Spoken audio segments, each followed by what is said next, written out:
وتخرج الميت من الحي وترزق من تشاء بغير حساب الله أكبر আল্লাহর ক্ষমতা কেমন সেটার পরিচয় আল্লাহ দিচ্ছে। আচ্ছা আমি আর আপনি যত চেষ্টা করি এটা এখন সন্ধ্যা, এটা কি সকাল বানাতে পারবো? কথা বলেন। আবার যদি সকাল 7টা হয় আমি কি সেটাকে সন্ধ্যা বানাতে পারবো? কিন্তু একজনে চাইলে পারে, তিনি কে? আল্লাহ। আলোচনা বলুন। আল্লাহ রাব্বুল আলামিন বলছেন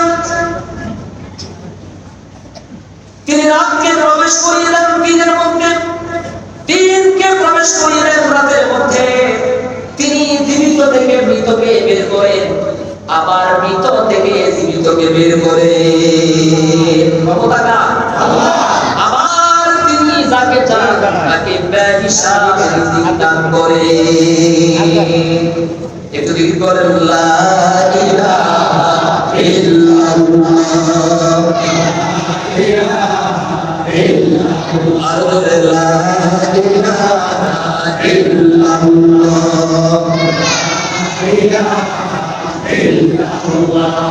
লা ইলাহা ইল্লাল্লাহ।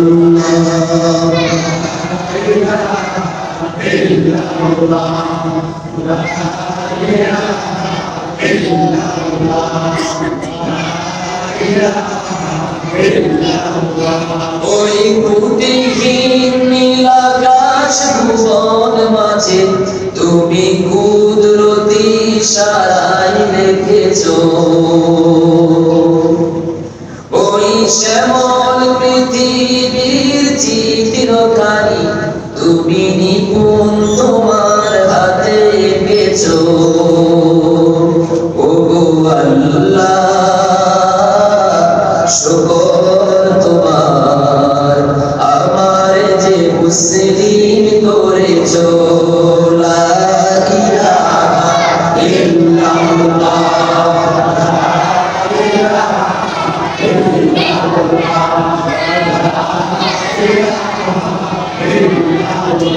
লা ইলাহা ইল্লাল্লাহ মুহাম্মাদুর রাসূলুল্লাহ সাল্লাল্লাহু আলাইহি ওয়াসাল্লাম।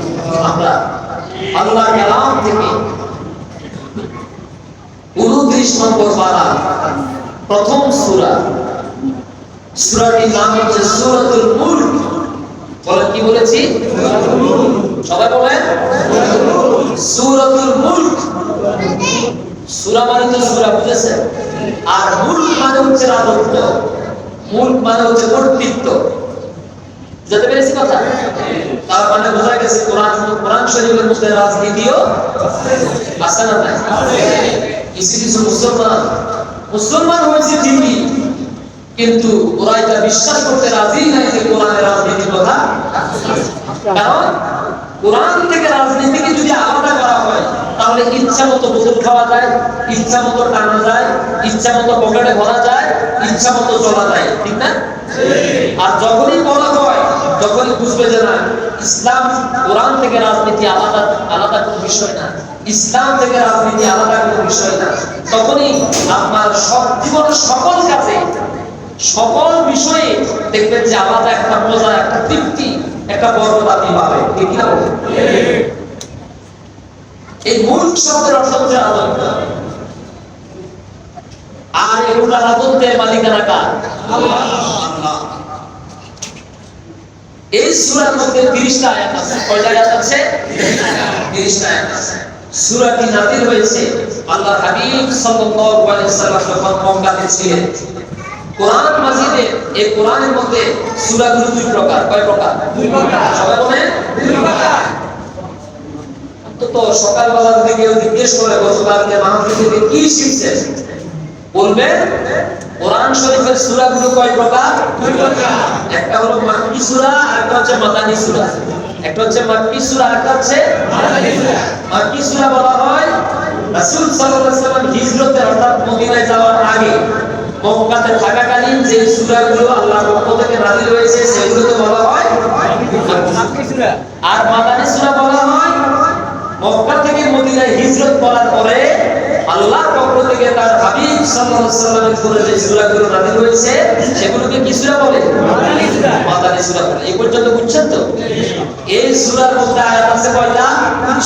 30টা আয়াত আছে। কয়টা আয়াত আছে? 30টা আয়াত আছে। এই সূরা যদিও সূরার প্রথম আয়াতের একটা শব্দ থেকে সূরাটার নামকরণ করা হয়েছে, এছাড়াও সূরার আরো কয়েকটা নাম আছে। এক নাম্বার নাম হলো, সূরাটির নাম হচ্ছে তাবারাকা। সূরাটির নাম কি? তাবারাকা।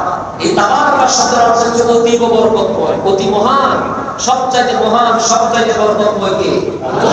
আল্লাহ। আল্লাহ নিজের পরিচয় দিয়ে সূরাটা নাযিল করেছেন।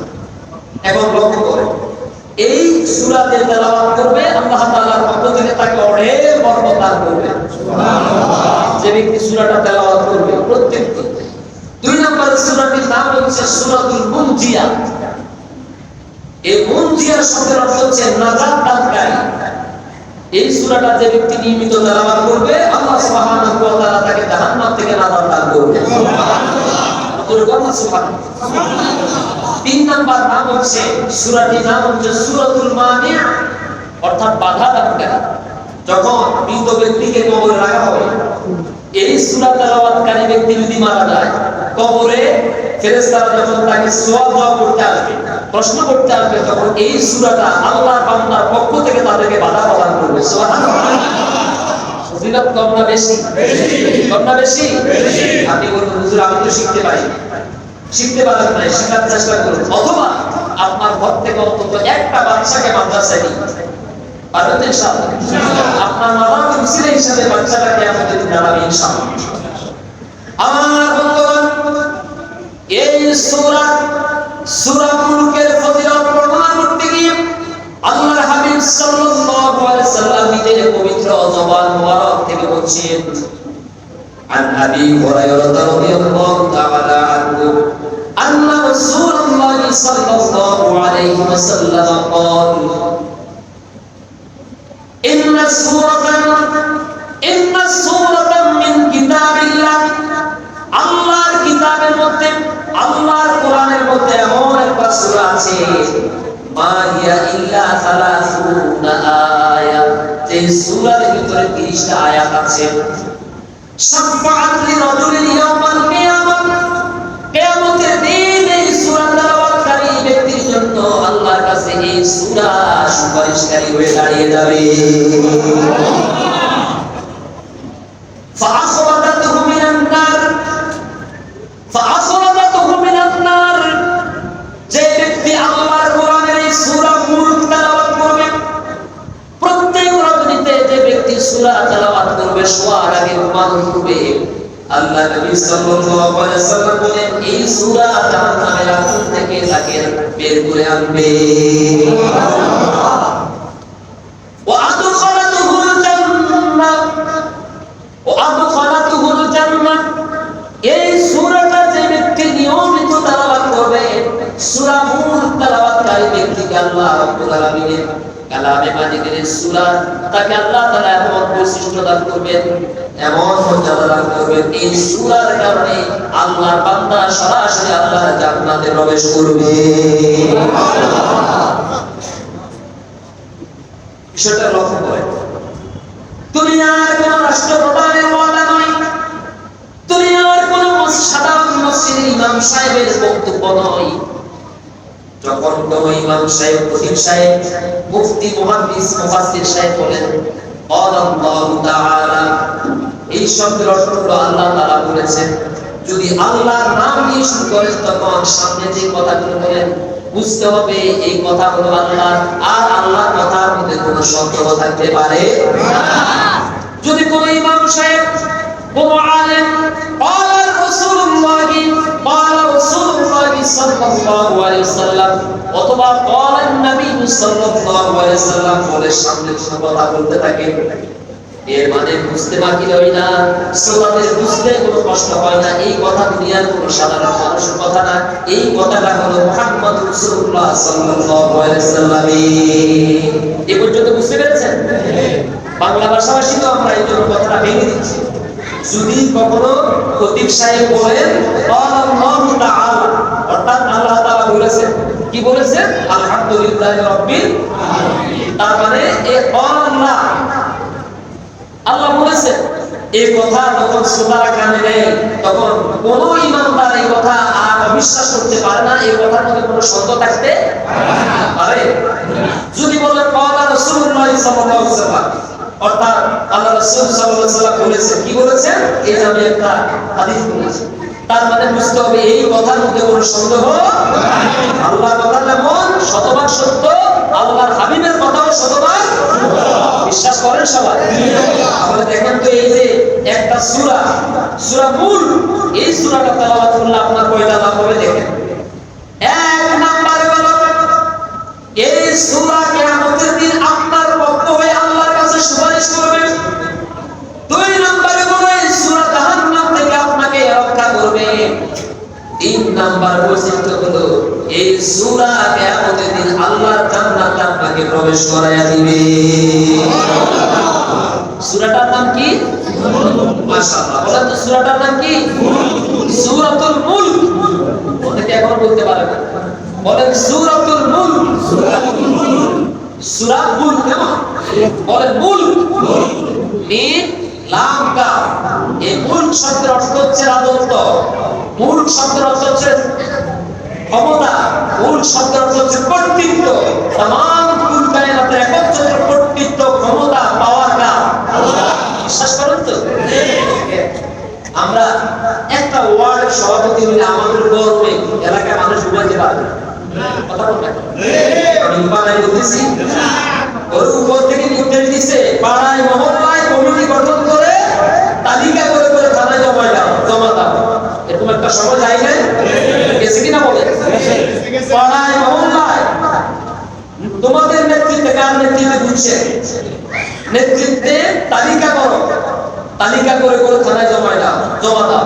রাতের বেলা আল্লাহর বান্দারা আর এলাকায় থাকতে পারে না, বাড়িতে ঘরে ঘুমাতে পারে না। এমন সময় গেছে নাকি যায় না? আর মানুষ সামান্য ওয়ার্ডের সভাপতি হয়ে এত গরম দেখা।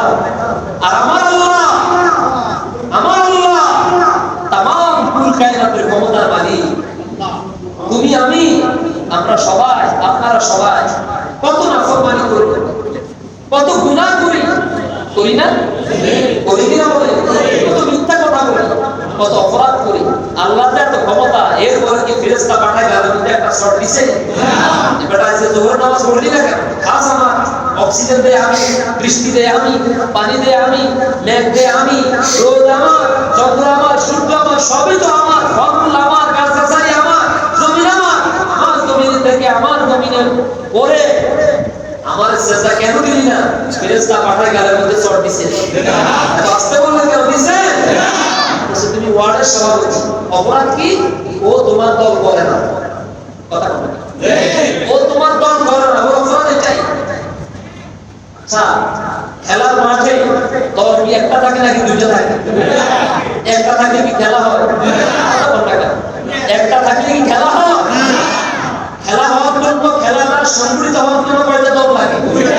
এখন আপনি যদি বলেন যে খেলা ঠিক হয়েছে, ঠিকই, সময়ও ঠিক হয়েছে, রেফারিও ঠিক হয়েছে, দর্শকও ঠিক হয়েছে, বিচারকও ঠিক হয়েছে, তবে খবরদার তুই খেলার মাঠে গেলে তোর ঠ্যাং ভাগিয়ে যাবে। বাংলাদেশের অবস্থা কি এরকম না? কথা কোন না এরকম না? ওই রে তোর রুল নাম্বার কত রে? ওই হুজুরে তোর ক্লাসে ছাত্রছাত্রী কয়জন? আমি নিজে একজন। যেতে পারি তোর রুল নাম্বার কত? জোরে বলেন। তবু ক্লাসে ছাত্র কয়জন? 100। ঠিক না? এতদিন পর্যন্ত যারা খাই গেছে তাদের অবস্থা কিন্তু এরকম ছিল। ওরা মাঠে কাপে দাঁড়াইতে ওরা নিজেরাই নিজেদেরকে একবার গেছে, জন্মের মতো খাই গেছে। ঠিক কিনা বলেন? এই যে তামাম কুল কায়নাতের যিনি ইশারা করতে দেরি আর হতে দেরি না, ওই আল্লাহ রাব্বুল আলামিন তার হাতে এমন ক্ষমতা, ইচ্ছা করলে মুহূর্তের মধ্যে তিনি কোনো কিছু বানাতে পারেন। কোরআনুল কারীমের সূরা ইয়াসিন, সূরা ইয়াসিনের শেষ আয়াতের আগের আয়াতে আল্লাহ রাব্বুল আলামিন এভাবে বলছেন, ইন্নামা আমরুহু ইযা আরাদা শাইআন আন ইয়াকুলা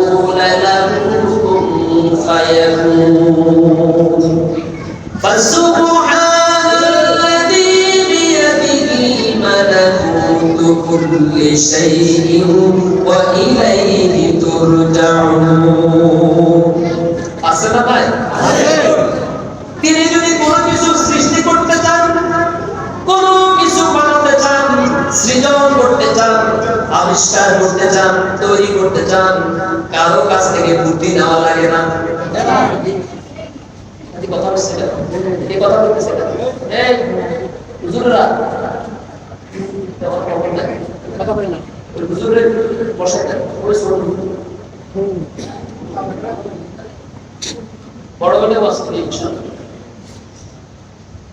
দোয়া করি তিনি যদি কোনো কিছু বানাতে চান কোনো কিছু সৃষ্টি করতে চান আবিষ্কার করতে চান তৈরি করতে চান দুনিয়ার কোন বিজ্ঞানীর কাছ থেকে প্রকৌশলীর কাছ থেকে বুদ্ধি নেওয়ার প্রয়োজন হয় না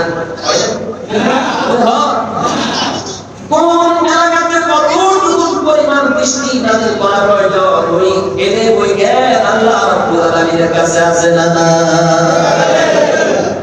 এই এলাকার যিনি চেয়ারম্যান বৃষ্টি নাজিল করার আগে আল্লাহ তার কাছ থেকে লিখিতভাবে অনুমতি নেওয়া লাগে মেঘনা নদী বাংলাদেশের মুখ দিয়ে প্রবাহমান এই মেঘনা নদীতে যখন জোয়ার আসে জোয়ারের যখন প্রয়োজন হয় তখন বাংলাদেশে যিনি প্রধানমন্ত্রী অথবা প্রধান উপদেষ্টা যেহেতু আল্লাহ জোয়ার দিবেন জোয়ার দেওয়ার আগে প্রধান উপদেষ্টার কাছ থেকে লিখিতভাবে অনুমতি লাগে লাগে না বিশ্বাস করেন অথচ এই জমিনের মুখে আল্লাহর জমিনের মধ্যে যখন কোরআনের তাফসীর করার জন্য কোন ব্যক্তি আয়োজন করে আল্লাহর কোরআনের তাফসীর মাহফিলের আয়োজন করার সিদ্ধান্ত নেওয়া হয় তখন বাংলাদেশে এমন কিছু নাম মাত্র মুসলমান মুনাফিক মার্কা মুসলমান আছে তারা বলে কোরআনের তাফসীর মাহফিল করতে হলে আগে নাকি তাদের বাবা থেকে অনুমতি নেওয়া লাগবে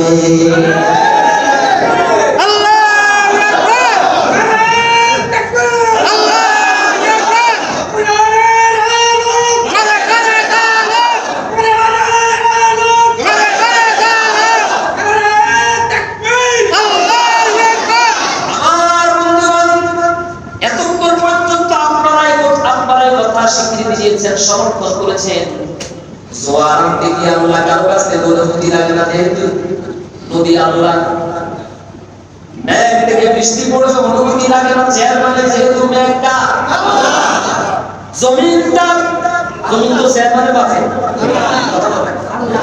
সারা ওসি বাফে এমন এক বাংলাদেশে এতদিন পর্যন্ত এমন এক দেশে আমরা বসবাস করেছিলাম যে দেশের নাম হচ্ছে নবগাঁ মুসলমান অথচ তাফসীরের কোরআন মাহফিল করতে গিয়ে থানাতে গিয়ে টাকা পর্যন্ত দেওয়া লাগছে টাকা দিয়েও মাহফিল করতে পারে না আপনারা জানেন ওই যে ওখানে ডক্টর মিজানুর রহমান আল আজহারি আসার কথা ছিল মনে আছে না আপনাদের বিশ্বাস করুন